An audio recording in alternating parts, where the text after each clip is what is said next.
sinabi mong fans, grabe yung suporta, brother. Kasi yung buong campus ng FEU, pag may game kami, partner, grabe yung pila niyan sa ticket. Yung time namin, ha. Yun naman siguro yung disadvantage namin ngayon. Yes. Kasi sa ngayon, namimili yung mga estudyante kung sino yung papanoorin nila, malakas o mahina. Pag mga crucial games talaga, andun naman din talaga sila. Playoffs. Pag mga playoffs, saka championships din, andun din naman talaga sila.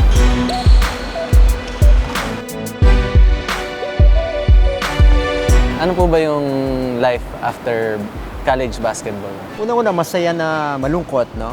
Kasi I have one more playing year sa UAP na hindi ko na nalaro.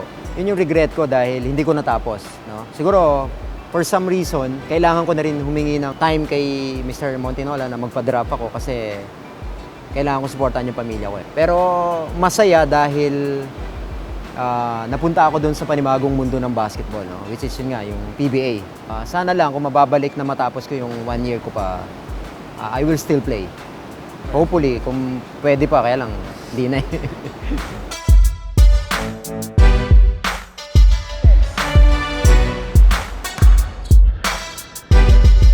Ano yung plano mo after ng college career? You want to go elsewhere or, you know, go to the next level?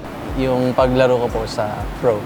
Kasi bata pa po ako, talagang yun na yung pangarap ko kasi pinapanood ko rin yung kuya ko po, coach, na naglaro din po sa PBA dati. Yes. Kayo, pinapanood ko rin po kayo, coach. Nagpa-picture po po ako sa inyo. nga pala. Buhay pa ba yun? Picture Buhay pa, coach. Nasa cellphone ko pa rin. Wow. Parang kailan lang, no? Nagpa-picture ka sa akin nun. Ilan taong ka nun? Grade 4. Oh, grade 4. Pero okay naman. At least, yung goal mo papunta ng PBA. Okay yan. Ikaw pa, Mike Tolomia.